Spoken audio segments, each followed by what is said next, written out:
अभिजित, आपण पाहतोय कोकाटेंच्या वकिलांनी बाजू मांडत असताना सोमवारपर्यंत वेळ द्यावा असं म्हटलेलं आहे। तर हे मेडिकल रिपोर्ट्स पाहिल्यानंतर कोर्टाकडून सोमवारपर्यंत दिलासा मिळू शकतोय का? किती शक्यता आहे?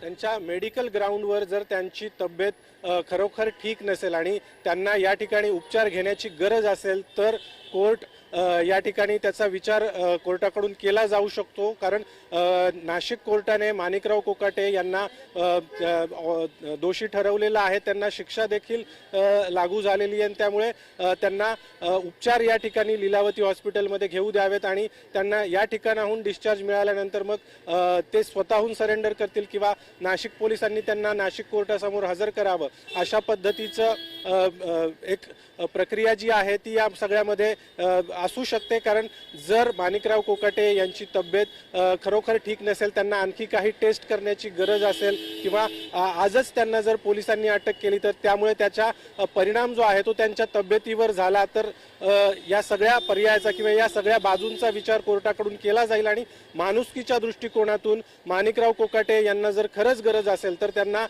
काही दिवसांचा कालावधी सरेंडर करण्यासाठी वाढवून देखील दिला जाऊ शकतो। मात्र हे सर्व जे अवलंबून आहे हे कोकाटे यांच्या मेडिकल रिपोर्ट्समध्ये नेमकं काय उल्लेख करण्यात आलेला आहे, त्यामध्ये नेमकं काय म्हणण्यात आलेलं आहे याचा सगळा विचार कोर्टाकडून केला जाईल आणि त्यानंतरच मग माणिकराव कोकाटे यांना दिलासा द्यायचा की नाही यावर कोर्टाकडून निर्णय घेतला जाणार आहे। त्यामुळे आता सर्वस्वी कोकाटेंचं भवितव्य अवलंबून आहे ते लीलावती हॉस्पिटलच्या मेडिकल रिपोर्ट्समध्ये नेमकं काय उल्लेख करण्यात आलेला आहे आणि त्यामध्ये काय म्हणण्यात आलंय यावरच आता खरं तर पाहणं अतिशय महत्त्वाचं असणार आहे।